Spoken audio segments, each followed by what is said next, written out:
Hey guys, Saf here with another Raid Shadow Legends video, and today what I want to do is give you the essential guide to Ratholos Blademaster. Now this isn't how you build the champion, this isn't how you use the champion, this is explaining all the nuances within his abilities so that you fully understand how everything works. We're talking about things like, does the 5th skill count for a counter attack?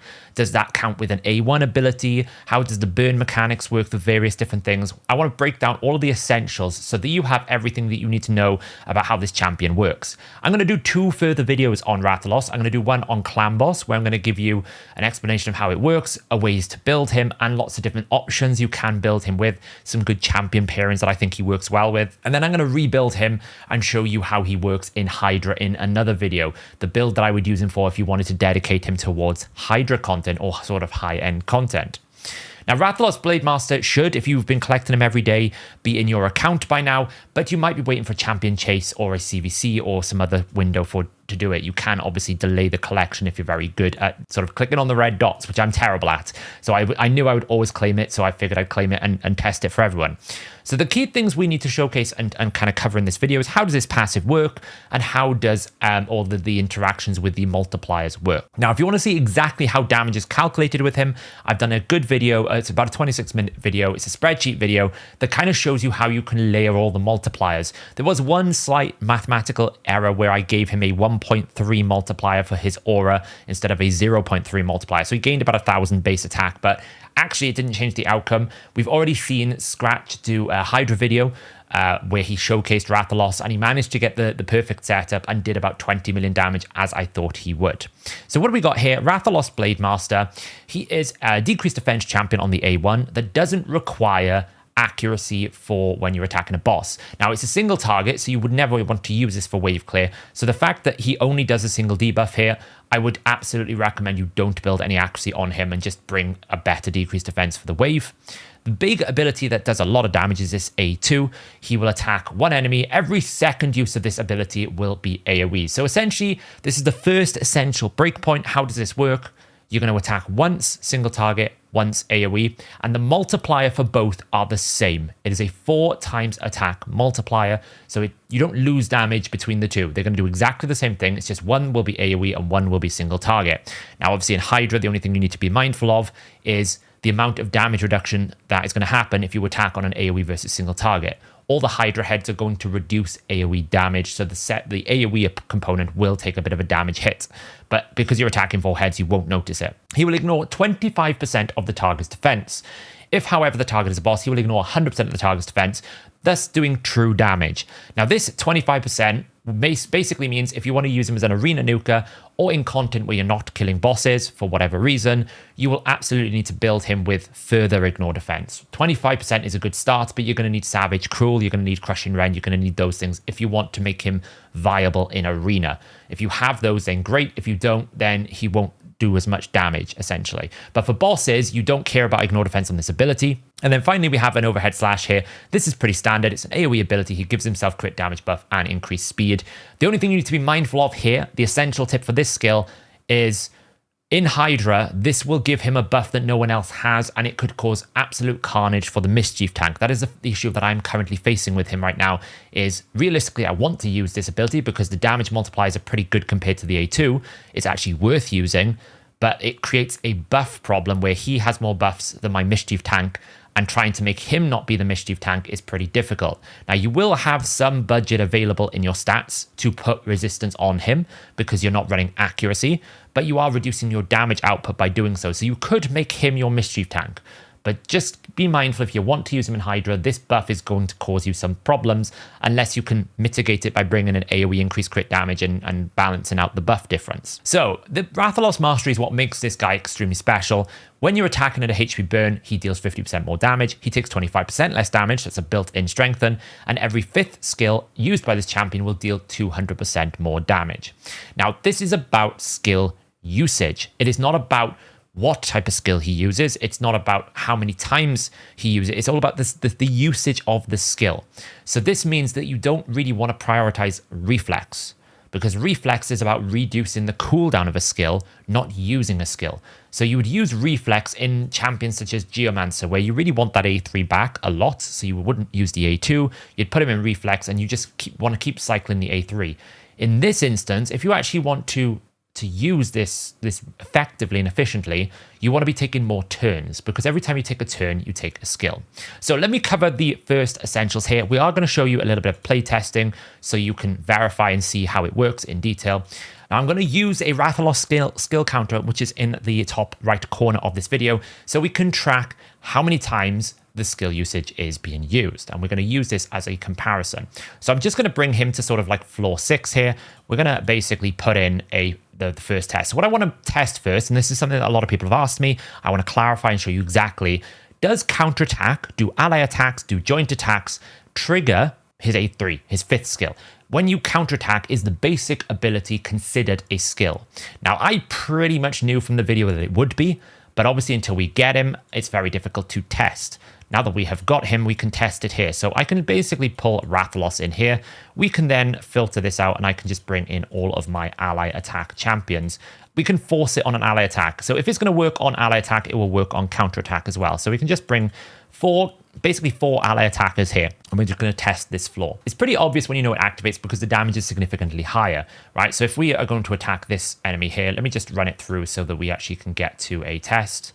So if I attack the Ripperhorn here, these are identical champions. If it was a non-hit, it would be about 19,000 on the A1. So that's how we know if it's going to be a boosted one or not. So what I'm going to do now is we're going to basically track the counter.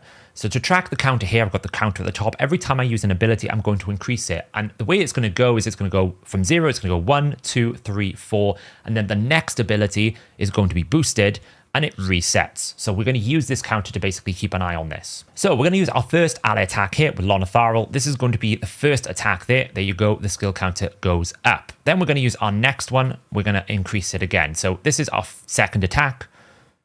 And then we are going to use the third attack here to make it to the third one. Doesn't really matter that we kill the enemy here. And then we're just going to use the fourth one here. So now we're at 4 attacks. We've basically used 4 attacks.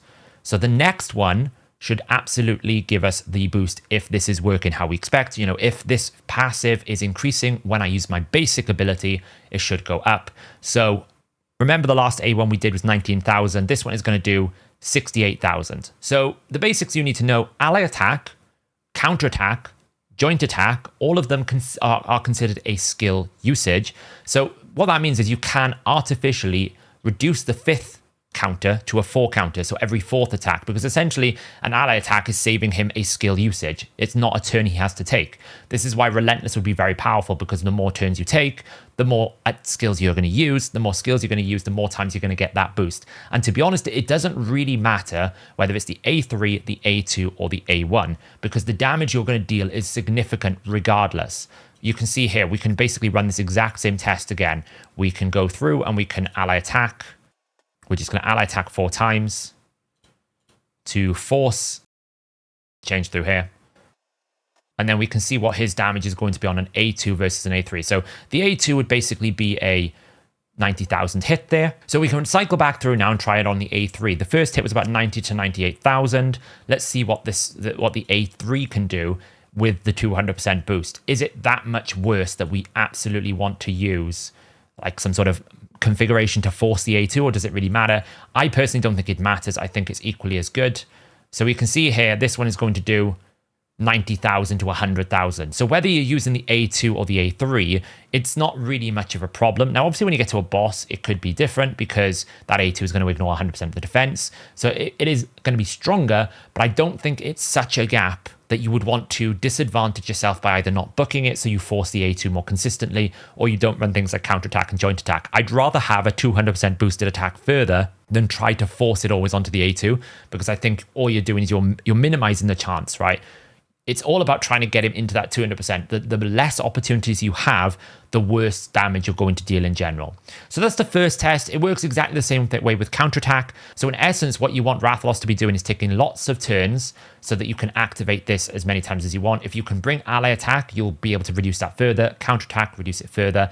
The one thing to note is, because this is considered a skill usage when you join attack or counterattack, It will use that 200% if it's on the 5th ability once you are actually attacking with a counterattack. So if you counterattack with the 200%, it will consume that, which obviously you don't really want because you're taking counterattack will deal 25% less damage. So that's the essentials of the way that works.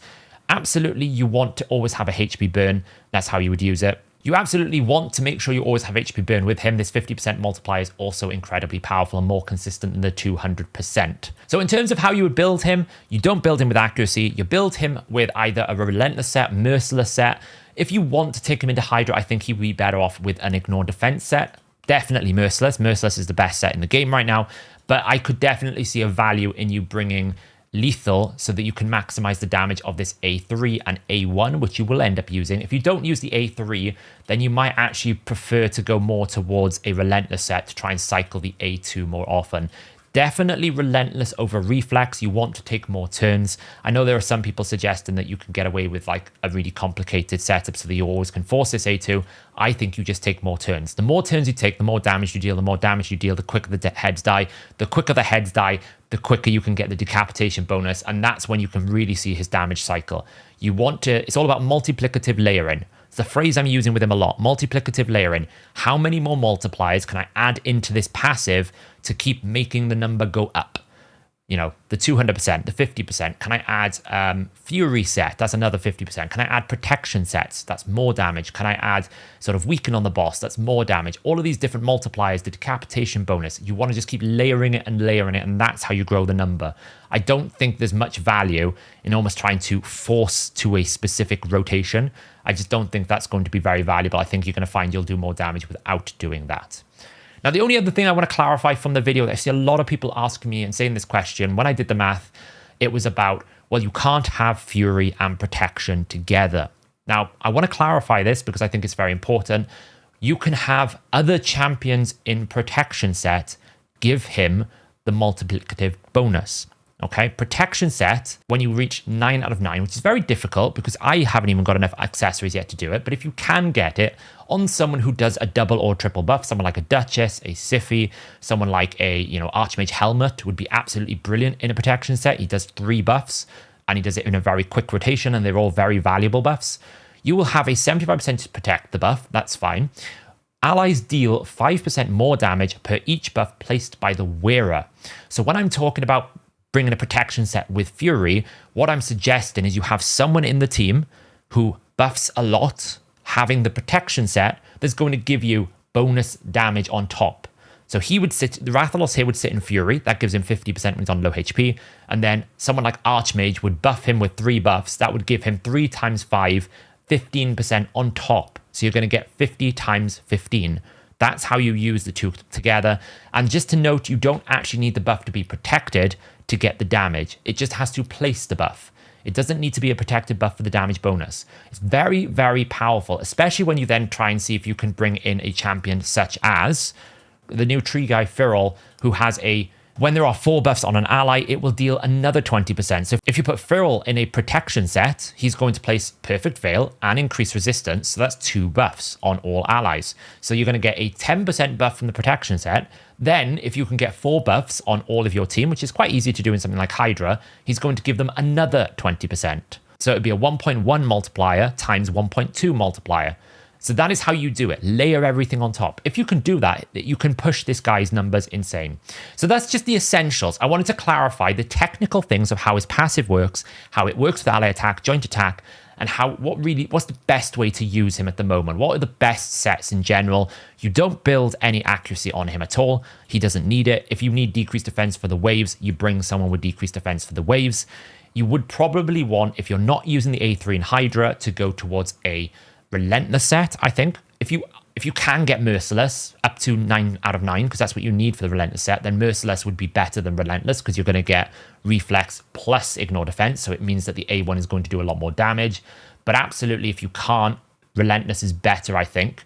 If you're using the A3, then there's an argument to go savage lethal because you've got 2 abilities that don't ignore defense. That means that 66% of your damage is not going to be there. Right now, I have him in a clan boss build. That's why you're not seeing him in the sets that I've just recommended. And because he's in a block damage, increased speed, I can't get him taking extra turns, so relentless is not good. I also don't want him to use his A3 in a different position because it's got an increased speed on it. So that also means I can't run reflex. But what I have run here for Clan Boss is retaliation. Again, we're basically getting into the same concept. How can I get him to take an extra skill?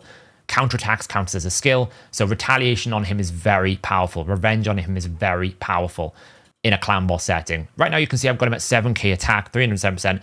These are the kind of stat distributions. My gear is very strong. You do not need him to be these numbers to do crazy damage. We had him on the live stream. We had him in like 5,900 attack, 200% crit damage, and he was doing 600k to Dragon, 700k to Hydra. He was doing crazy damage numbers already. So there you go, guys. Ratholos Blademaster, an essential breakdown of how all the technical things in his kit works. There will be 2 more videos that I'm going to do, which is a Clan Boss guide. There will be a Hydra guide.